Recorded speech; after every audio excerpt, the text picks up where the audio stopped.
Hey guys, welcome to my gloss coat tutorial. I was asked a little while ago to show how I do panel washes, and I thought, well, a good part first would be to show how I first do my gloss coat. So in the States, a very popular product is called Clear or Future Floor Polish. In the United Kingdom, it's now part of the Pledge Multi-Surface Wax, and you can still see the Clear logo there. A few big problems with using this. The first is that it's not UV protected, and what you'll actually find is that your pieces will start to yellow over time. So it's bad enough that you're looking for, let's say white paint. You spend a lot of money getting a UV protected paint, and then you go and coat that with something that isn't UV protected, and then your beautiful white pieces start going yellow because of the clear coat. People were going for this because it's obviously so much cheaper. I think, this whole bottle cost me, £3 or £4.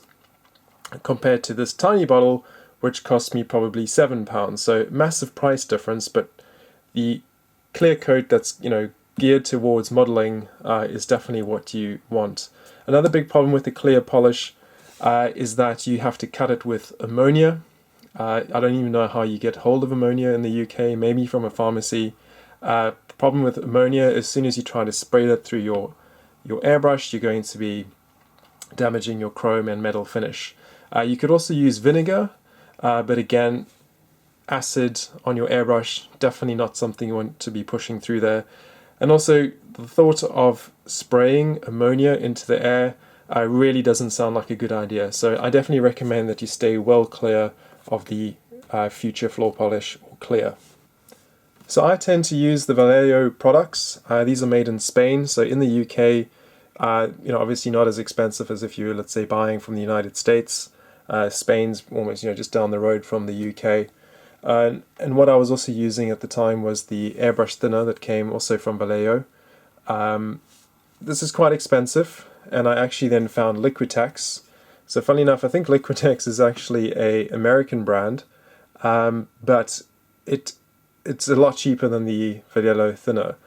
This is the Liquitex airbrush medium that they use for all of their acrylics, and it also has a retarder in it. It's a bit white in color, which initially I thought that might cause a problem, but it's actually fine. So both of these work very well, and this is just the cheaper option and works just as well in my experience. So my gloss coat of finish is also Vallejo. This is the 26.517. It does have UV protection. I noticed looking at my older bottle, this bottle here is probably about 2 years old, so the stuff lasts quite a long time. I've noticed it's a bit more yellow than this new bottle. I don't know if this is just because it has really just aged, or if they have changed the formula. I do know they change the formula or modify the formula from time to time.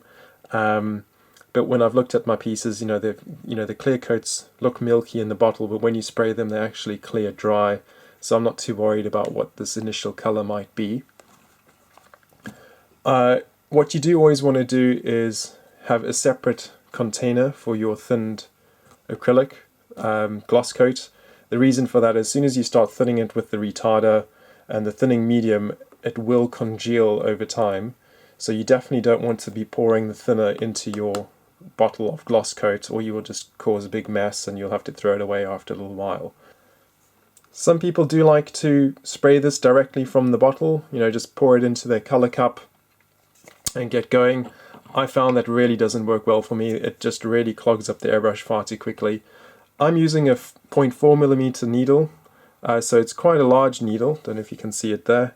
And I found that that's definitely small enough for the fine detailing I want to do. Definitely no need for me to do a 0.1 or a 0.2mm needle. So I still like to thin this down.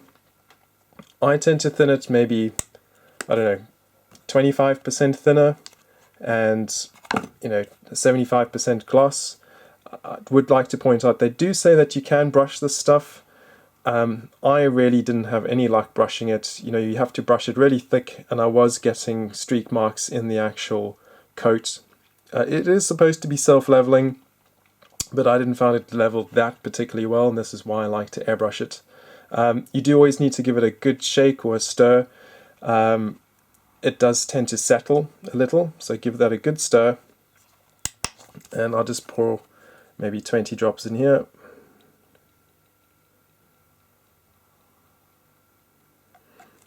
and then I'll pour in, my 10 drops or so of thinner.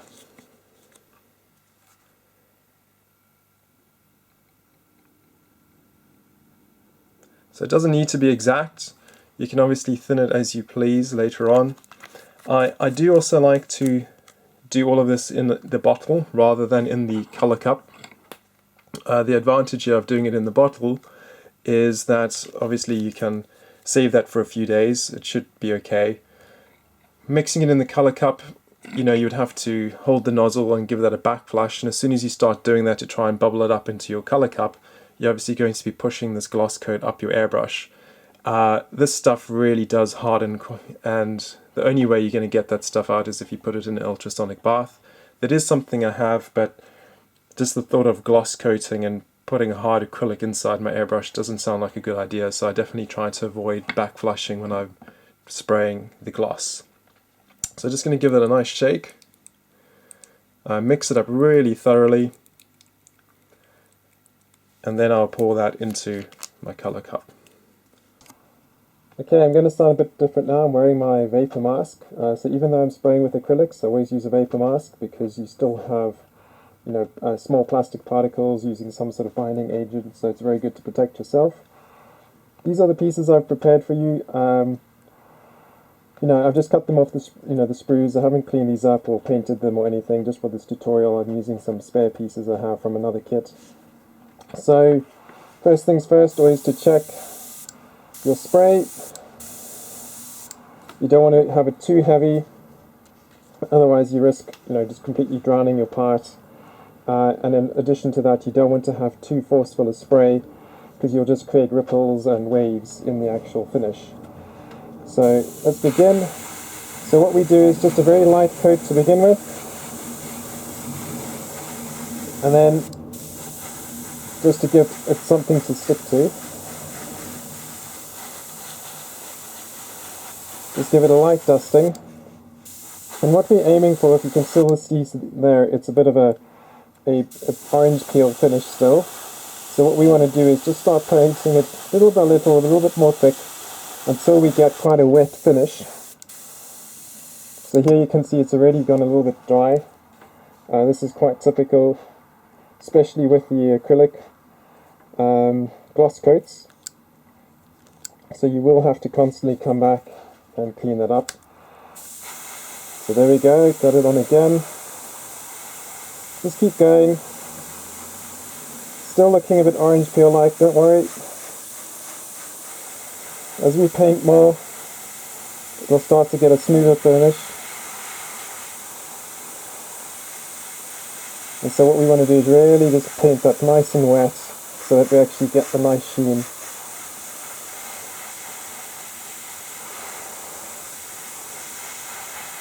So again, why you don't want too high pressure is you don't actually want to dry the paint as you spray it. If you spray too much paint from a distance, you get orange peel and it's effectively sandblasting. As you can see now, it's starting to self-level. I hope you can see what I'm seeing.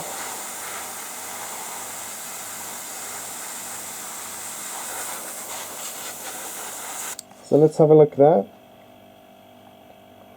I don't know if you can see the reflection, but it's looking quite wet, and that will smooth out. So it's looking a little rippled there still, but that will smooth out quite nicely. And this is because it's a self-leveling acrylic. So again, just gently cleaning the trip dry, pulling back the needle, getting the cleaner in there.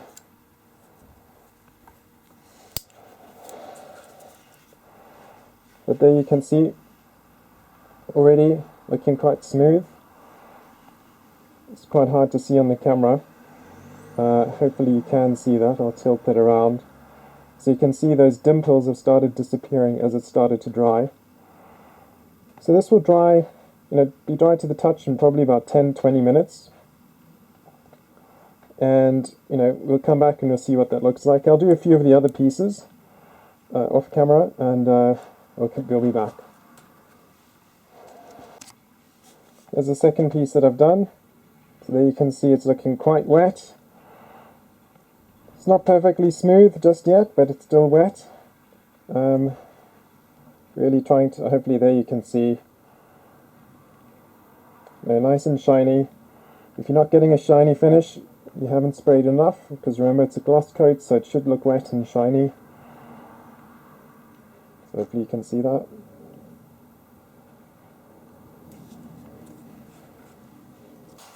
Got to show you what happens if you spray too high a pressure from a distance. So what actually will happen is that the acrylic's going to dry mid-air. I'm going to basically be sandblasting my piece. So, you know, if I'm spraying, there's quite a lot coming out here, you might not see on camera.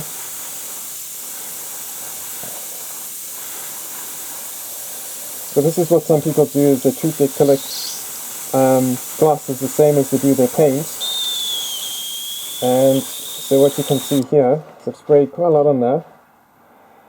No shiny finish. Kind of got a matte finish to it. And that's because I've actually got an ever so slightly rough surface going on there. So this is, you know, still gloss coated, it will still protect your piece.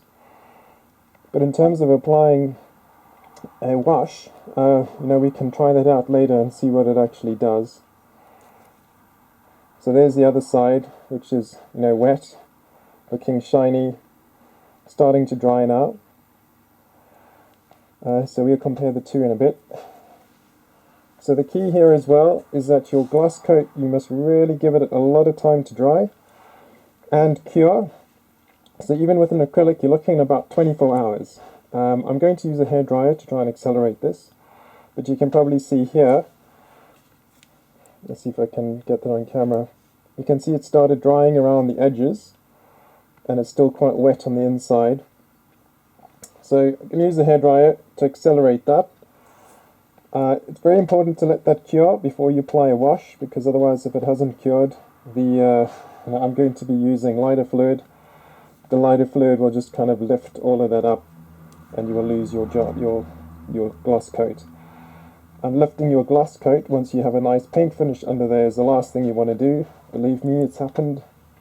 You know, if you're a little bit too impatient and you do your wash prematurely, because as soon as you start removing that gloss coat, you'll see the underlayer, and you can't then just go and fill that in again, because then you'll see, you know, where the other coat was left behind, and you'll actually have to strip down that whole piece and start again. So do be patient and give it time to cure. I did also want to point out that it's really important that you store your pieces into some sort of container. What you definitely don't want to do is have dust settling on your gloss coat while it's drying. Dust and fluff are an absolute nightmare, particularly on white pieces, very easy to spot. So you do want to protect this from dust while it's drying overnight.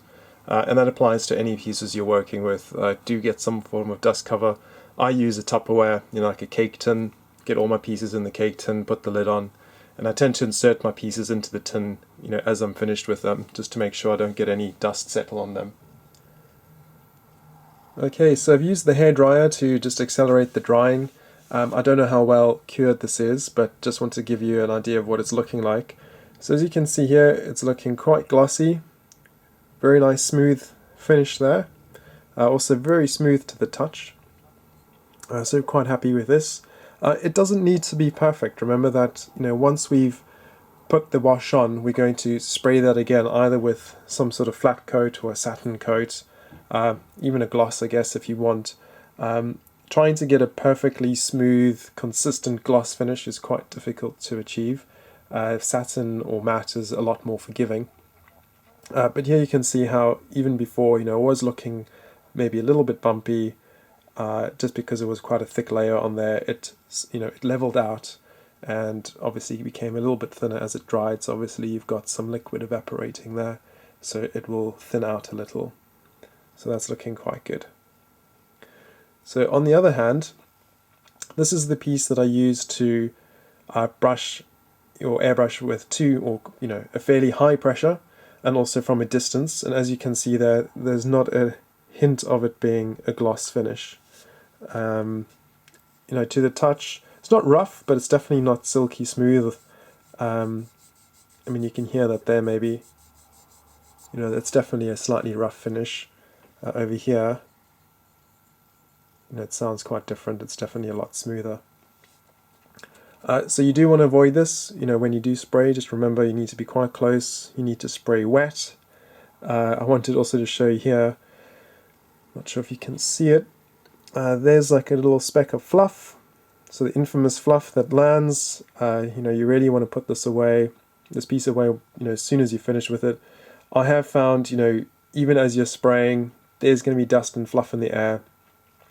This stuff is going to land, and you are going to get pieces that will become not ruined, but you will ruin them if you try to fix that. So if you've tried to do a gloss coat and it's nice and thick and looking good, and you have a little piece of dust that's landed on there, if you try to remove that or scratch that out, you're going to completely ruin that finish. And I have done this in the past, and I've just learned from that experience. You know, if you get a piece of dust in there, just leave it alone. You know, once you've applied your wash, or if you've done some sort of pre-shade or any sort of weathering, you'll barely notice it at all. And also just remember that even once you have your model on display, dust is going to fall on that too.